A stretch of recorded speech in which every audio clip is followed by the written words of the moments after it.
Welcome to Reflect with Ed Fazio. Get ready to experience one of the world's first 100% digitally generated podcasts, where we take a step back, dive deep, and strive to learn new things. Join us as we unpack thought-provoking ideas, personal reflections, and inspiring stories to help you stay in the know. Reflect is brought to you by the minds at ByteBrain and powered by emerging technologies from Google, HeyGen, OpenAI, and 11 Labs. Thanks for tuning in. Now, relax and prepare to reflect.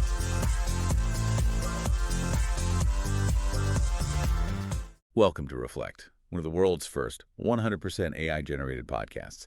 Today, we are going on a deep dive that, honestly, it feels like a massive, necessary exhale. Yeah, I think we all really need this one. Right, because if you're listening to this right now, chances are you woke up today feeling that, that exhausting, crushing pressure to be perfectly optimized. Oh, absolutely. You feel it at work, you feel it in your relationships, you even feel it in your morning routine, like you were supposed to be some flawless productivity machine. It is everywhere. It is. And we are about to show you why that perfect standard is not just an illusion or like a trap. It is a literal downgrade to your humanity. That pressure is just universal right now, and honestly, it is entirely misplaced. So we are looking at this brilliant essay today by Ed Fazio. It's called The Kintsugi of Being Human: Why Flaws Trump AI Perfection. Such a great title. It really is. And the mission for this deep dive is to explore a really profound, almost dangerous tension in our culture right now. Yeah, because we are rushing headfirst into this era where artificial intelligence presents this pristine facade of absolute flawlessness, right? Exactly. Meanwhile, flesh and blood humans are spending millions of hours, millions of dollars going to therapy, reading self-help books, just agonizing over how to fix our own flaws. Trying to iron out every little wrinkle. Right. And the core question Fazio forces us to ask is, well, what if those very mistakes we are desperately trying to erase are actually the biological and cultural engine of human learning? Yeah. Like, what if they drive our creativity and our connection? I want to start with the image Fazio uses to open his essay, because, man, it hit me right in the chest with its simplicity. The mug. Yes, the coffee mug. He talks about his favorite coffee mug. And to be completely clear, this is not some artisan hand-thrown masterpiece. No, not at all. It is not going to look good in, like, a smug lifestyle influencer's kitchen on Instagram. It is just a standard, cheap mug. But it has this noticeable chip right on the rim. A very specific chip. Exactly. And every single morning when he takes a sip, that chip catches his lip. It is this tiny daily physical friction. But he absolutely refuses to throw it away. Because of what it represents to him. Right. He says that chip is a reminder that the universe is not a showroom. I love that phrase so much. It is a phenomenal anchor for this whole philosophy because, a vast majority of people would throw that mug in the trash the very second it got damaged. Totally. Into the garbage immediately. It would bother them like a crooked picture frame in a museum. They would just view the chick as a failure of the object's utility. But for him, the chip is the entire point.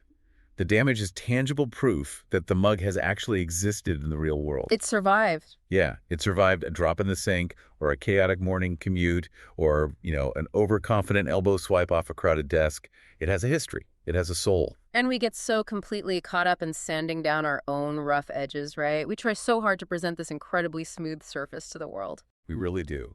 And then AI comes strutting into the room. Its digital tie perfectly straight, its grammar immaculate. Subtly bragging that it has never once spilled coffee on itself. Exactly. And we all lean in, completely mesmerized, and think, finally, perfection. Which is an incredibly dangerous seduction, because the aesthetic appeal of a chipped mug is poetic, sure, but Fazio takes it much further. He gets into the hard science. He does. He argues that our flaws aren't just charming personality quirks. If we look at the hard biological reality of our brains, we find that our mistakes are our literal wiring. The messiness is the machinery. That's it, exactly. So if our brains are paying so much attention to that physical friction like the chip on the mug, it sounds like friction isn't just an annoyance. It sounds like a biological trigger. That is the exact mechanism at play here. It comes down to a foundational concept in neuroscience called prediction error. Prediction error. Yeah. Okay, break that down for us. Well, culturally, we tend to believe that we learn by getting things right. You study the flashcards, you take the test, you get the A, and therefore you have learned. Right, that's how we're all graded. But biologically, that is entirely false. A massive percentage of human learning does not happen when we get things right. It happens precisely when we get them wrong. Wait, really? The learning happens in the failure? Yes. Your brain is fundamentally a prediction engine. It builds a model of the world and constantly predicts what will happen next. Okay. So think about when you walk down a flight of stairs. Your brain predicts exactly where the next step is. And when you miss a step, or you think there's one more step at the bottom when there isn't, you get that massive, terrifying jolt through your whole body. Yeah, we've all felt that. That jolt is prediction error in action. Reality delivered a completely different outcome than your brain's model expected. So it's like a system alarm going off. Exactly. That mismatch, that subtle, shocking gap between prediction and reality is the spark. That is the exact moment dopamine floods your system. I always thought dopamine was just the reward chemical.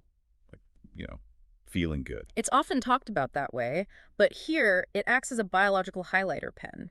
It signals to your neural pathways, hey, pay attention, the model is flawed, we need to rewire. Oh, wow. Your synapses physically change to update your understanding of the world. Without that error, your brain basically goes on autopilot. Learning essentially flatlines. That is fascinating. It makes me think of relying on a GPS when you are driving. Okay, yeah. If you just follow the blue line perfectly and never take a single wrong turn, you get from point A to point B, it is highly efficient. Budgetly optimized. Right. But you never discover that amazing hidden coffee shop down a side street. Yeah. You never find that incredible park overlooking the city. The deviation is the discovery. That's a brilliant way to put it. So are we literally error-powered machines? We really are. The human condition is not accuracy, it is adaptation. We are biologically built to adjust, improvise, and evolve when the world violently refuses to cooperate with our plans. Which it always does. Right. And if you never make a mistake, your brain has absolutely no reason to spend the metabolic energy required to adapt. That makes so much sense. And taking this a step further, this isn't just about individual brain chemistry. This biological necessity for errors scales up entirely to human history and societal progress. Oh, because if our personal, individual brains need that jolt of a mistake to rewire and learn, then human culture as a collective whole must rely on those same errors for our massive evolutionary breakthroughs. History proves this time and time again.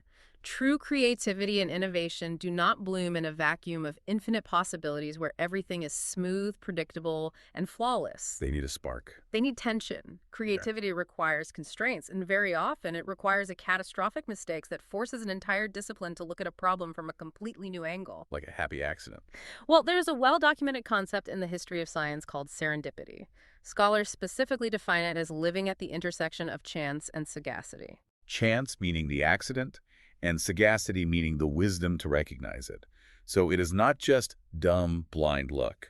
Far from it. An accident alone is just a mess. You need a prepared mind to notice the accident, interrogate the friction, and extract profound meaning from it. We have a good example of that. The ultimate historical poster child for this dynamic is Alexander Fleming and the discovery of penicillin in 1928. Oh, the moldy petri dish. Exactly. He left for vacation and left his lab in a state of relative disarray. When he returned, one of his petri dishes containing Staphylococcus was contaminated with a fungus. So it was a total failure. Complete failure. The mold was, by all rigorous scientific protocols of the day, completely wrong. It was the ultimate chipped coffee mug of the scientific world. A brilliant way to frame it. He could have just thrown the petri dish in the incinerator because it didn't match his predicted model. Which most scientists probably would have done. Absolutely. But his sagacity kicked in. He noticed that the bacteria immediately surrounding the fungus had been destroyed. That messy, wrong deviation became the doorway to antibiotics. One of the most massive medical discoveries in human history. Exactly. Okay, I have to push back here for a second, though. Sure, go for it. Because I hear the penicillin story, and it sounds incredibly romantic and inspiring. But isn't there a massive difference between a happy, world-changing scientific accident in a 20th century lab and, say, me just completely fucking up a massive financial spreadsheet at work? That is a very fair point. Right. Like, how are we supposed to know which mistakes are these magical doorways of serendipity and which ones are just sheer incompetence that are going to get us fired? That is the ultimate corporate dilemma, isn't it? Obviously, not every typo in an email is going to cure a global disease. Sadly, no. But the trap lies in how we design our environments in response to that fear. You cannot know ahead of time which errors will be the doorways. You just can't predict it. Right. If you decide to completely sterilize your work environment, if you build a corporate culture, or even a personal life where you implement so many rigid rules and bureaucratic checkpoints that you eliminate all possibility of a spreadsheet error, you accidentally eliminate the weird sideways opportunities too. Oh, I see. You remove the chance for someone to look at that broken spreadsheet and say, wait, why are we tracking the customer data this way in the first place? This entire baseline assumption is flawed. The mess forces the existential question. Yes, sterility enforces the status quo. Which brings us to the core tension of the modern era. We have moved out of the physically messy science labs and into these highly sterile digital environments. And it's having an effect on us. A huge effect. We know human messiness is vital for breakthroughs, but our culture is currently sprinting in the exact opposite direction. And we need to acknowledge that humanity was already torturing itself with this before AI even showed up. The sources highlight decades of psychological research tracking this phenomenon. Let's unpack that research because the terminology the sociologists use is heavy. It really is. They talk about a massive body of research linking multidimensional perfectionism across birth cohorts to skyrocketing rates of depression, anxiety, and obsessive-compulsive symptoms. Which is terrifying. To translate that out of academic speak, for the last few generations, we haven't just become obsessed with being perfect ourselves. We feel this crushing, suffocating pressure that society actively demands perfection from us. And in turn, we demand it from everyone else. Right. We have internalized the idea that our self-worth is directly tied to flawless, error-free output. We essentially trained ourselves to be anxious spreadsheets long before the algorithms arrived. Wow, anxious spreadsheets. That hurts. It's true, though. The concerned dimension of perfectionism, the agonizing fear of making mistakes and facing external judgment has been multiplying for decades. It's driven by hyper-competitive individualism and, of course, social media curation. So humanity was completely primed for a savior that promised to eliminate the friction. Exactly. And into this hyper-anxious, exhaustion-filled culture, we drop large language models. The ultimate immaculate answer machines. You ask it a highly complex question, and it spits out a polished, perfectly formatted response in half a second. Zero hesitation. None at all. There are no awkward pauses, no stammering, no clearing of the throat. It never says, hang on, let me think about that for a minute. It just delivers absolute fluency. But here is the bombshell hidden in the architecture of the technology. AI is not actually perfect. Right. It is merely mathematically optimized to look perfect. Today's AI systems are spectacularly capable of being entirely wrong while sounding undeniably authoritative. The industry calls these hallucinations. We need to explain exactly how that happens, because people think AI is basically a superpowered encyclopedia looking up facts. But it isn't, is it? Not at all. A large language model is essentially a staggering, incredibly complex version of the autocomplete on your phone. Just guessing the next word. Yes. It does not know facts in a human sense. It calculates the mathematical probability of what word should come next in a sequence based on billions of parameters of training data. So isn't understand truth. Right. It is prioritizing fluency, the smoothness of the language, over factual accuracy. So it is essentially bullshitting us with absolute confidence. That's a very accurate way to put it. It is the ultimate Instagram filter, but applied to human intellect. And because we are so exhausted by our own messy brains, we just naturally confuse its fluency with the truth. Conflating confidence with competence is a well-documented cognitive shortcut in human psychology. We do it with politicians, and we do it with chatbots. We definitely do. But the risk here is severe, particularly in high-stakes environments. The research Fascio cites documents massive vulnerabilities in complex legal workflows. Oh, fake court cases. Exactly. We have seen highly publicized cases where AI models have cited completely non-existent court cases, inventing judges and docket numbers, all wrapped in perfect legal formatting. Which is wild. Why would the machine invent a court case instead of just saying, I don't have that information? It comes down to how these models are tested and rewarded by their creators. The industry relies on benchmark leaderboards to determine which AI is the smartest. So it's like a competition. Yes. Executives at OpenAI and other labs have discussed how these leaderboard pressures actually incentivize the models to guess. Wait, they reward guessing. Yes. If a model encounters a prompt it doesn't have good data for, the scoring system rewards it more heavily for producing a plausible-sounding answer than it does for appropriately abstaining. They're literally trained to avoid saying, "I don't know." That is deeply concerning. They are playing a high-stakes game where faking confidence scores higher than calibrated honesty. Nicely. If AI presents this bulletproof facade of accuracy, and our society fully buys into it as the ultimate standard of communication, what happens to human culture? Well, we run headfirst into Goodhart's law. This is a foundational principle from economics, named after British economist Charles Goodhart. The law states, when a measure becomes a target, it ceases to be a good measure. Okay, let's get a concrete example of that because it explains so much of why modern work feels broken. Go for it. Say you run a customer service call center, and you tell your employees that the only metric that matters to target is keeping calls under 3 minutes. What happens? They don't magically solve complex problems faster. Exactly. They just start hanging up on angry customers at the 2-minute and 59-second mark. The metric destroys the actual goal of good service. A perfect illustration. The moment you obsessively optimize a complex living system for one single simplistic number, you distort and eventually destroy the entire system. You just get unintended consequences. Right. In the context of our communication, if we ruthlessly optimize for the AI standard of smoothness and accuracy, we do not just reduce typos. We crush ambiguity, which is the exact space where human wisdom lives. We crush risk, which is where creativity lives. And we crush vulnerability, which is the only place true connection lives. So we lose everything that matters. Fazio uses a brilliant analogy for this cultural shift. He says the result is the informational equivalent of a corporate hotel lobby. The hotel lobby. That is exactly what reading AI-generated content feels like. It really is. You walk into a mid-tier corporate hotel lobby, and it is perfectly clean. The temperature is regulated, the beige chairs are symmetrical. Nothing offends you, but absolutely nothing inspires you either. You forget what it looked like the moment you step into the elevator. It is the death of distinctiveness, and we encounter this every day now. We do. Think about those perfectly generated AI emails you get at work. They take 3 beautifully structured paragraphs to say absolutely nothing of substance. Or AI-generated art? Yes.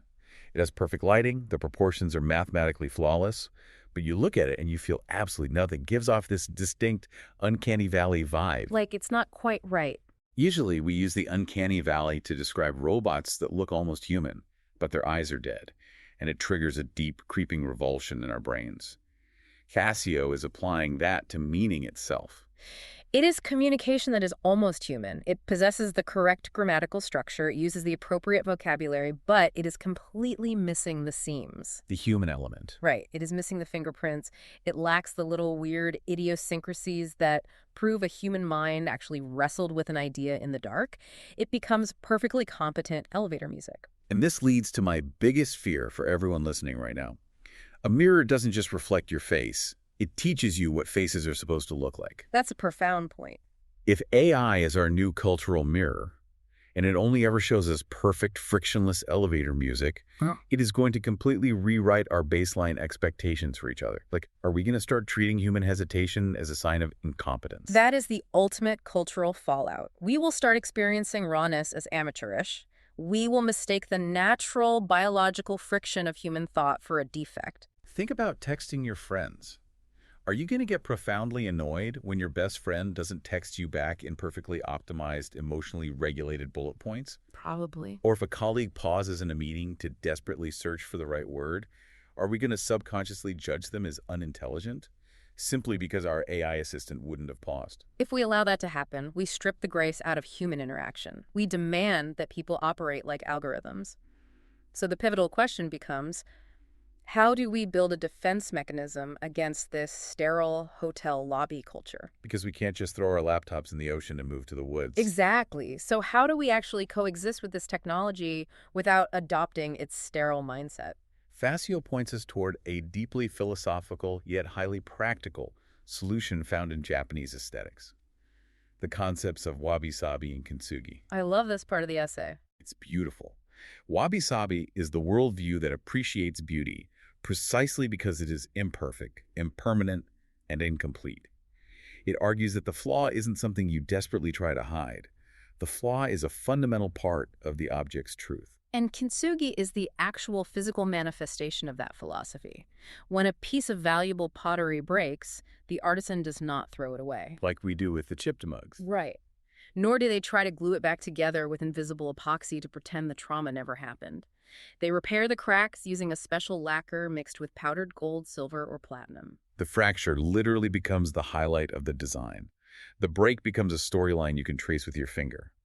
It boldly claims that you do not become more valuable by remaining unbroken and pristine. No, you become infinitely more interesting by surviving the breaks and integrating that history into who you are. It's just such a powerful metaphor. And Facio argues we must apply this kintsugi philosophy as a literal design specification for the AI era, both for the machines and for ourselves. How does that work for the machines?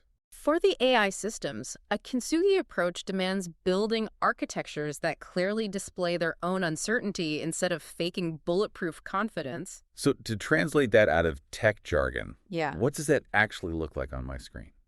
It means designing systems with traceability and provenance. Instead of just spitting out a paragraph as if it were the word of God, the system must show its digital footprints. Like showing its work in math class. Exactly. It must cite the exact sources it pulled the data from so you can see the seams of how the answer was constructed.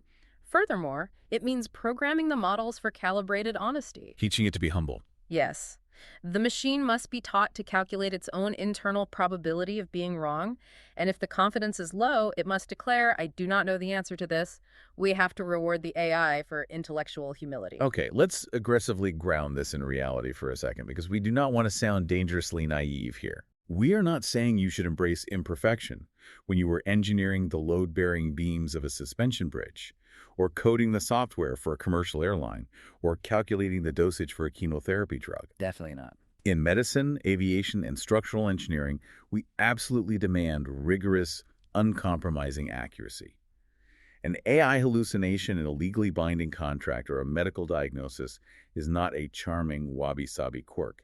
It's a massive, potentially fatal liability. A crucial distinction. The goal here is absolutely not to romanticize errors in domains where physical safety or human rights are on the line. Right. The goal is to recognize that accuracy is a specific tool we use for specific jobs. It should not become a pervasive religion that dictates how we express our humanity, how we create art, or how we connect with each other. It shouldn't infect everything else. Exactly. We must fiercely protect human value from being defined by machine-style optimization in the spaces where the soul matters most. Which brings us to the most important takeaway. How do we actually practice this kintsugi philosophy in our own daily lives? Facio suggests an act of quiet, daily rebellion. Practice being imperfect on purpose. That sounds terrifying for a lot of people. It is. But resist the urge to aggressively edit every single communication. Leave the minor typo in the text message to your partner. Just let it go. Allow your first rough draft of a creative project to be stunningly ugly and fiercely protect the environments where your team is allowed to have a messy, unpolished first thought without fear of judgment. That psychological safety is so rare. It is. Reclaim the power of saying, I don't know, without flinching or feeling ashamed. Keep the chipped coffee mug on your desk. Keep the chipped coffee mug. Let it serve as your daily physical reminder. If artificial intelligence is going to be the entity that always looks polished, authoritative, and finished, then human beings have to actively fight for the right to be gloriously, messily unfinished. I love that. So I want you, listening right now, to take a second and think about your absolute favorite people in the entire world. Real ones. Yeah. Think about the people you actually call when your life goes off the rails, when things get weird and messy and overwhelming. Do you love them because they are perfectly optimized productivity machines? I hope not. Do you love them because they never, ever make a mistake? Of course you don't. You love them because they mispronounce certain words in a way that has become a legendary inside joke between you. It's the quirks. It really is. You love them because they laugh a little too loud in quiet restaurants. You love them because when they tell a story, they include totally unnecessary, chaotic details that somehow make the narrative a million times better. You love them because of their friction. Exactly. You love them because when you look at them, you can clearly see the evidence of their effort. Perfection, by its very nature, erases all evidence of effort. It completely removes the storyline of becoming. And without a storyline, what are we even doing here? If we allow AI to set the standard, if we let it make everything look frictionless and finished, we lose the single most important part of being alive. the undeniable fact that we are a work in progress. We are always in motion. We are in motion. So as you go through your week, do not let the digital mirror trick you into sanding down your edges. Your flaws are not bugs in your operating system. They are the gold in the cracks. Thanks for listening to the Reflect Podcast, where we're telling the future. Are you in it? Visit reflectpodcast.com and share your story. In the cyber ocean of online voices and recycled content, something different has arrived. Reflect isn't just another podcast, it's the future of storytelling, powered entirely by AI. From curating data to assembling thought-provoking ideas, we've redefined how journeys are told. Reflect is a podcast that thinks, learns, and evolves with each episode. Every tale, every insight, crafted by the most advanced AI technologies. A podcast that disrupts the industry, breaking free from traditional formats, taking you on an entirely new experience. So tune in now and reflect. We're telling the future.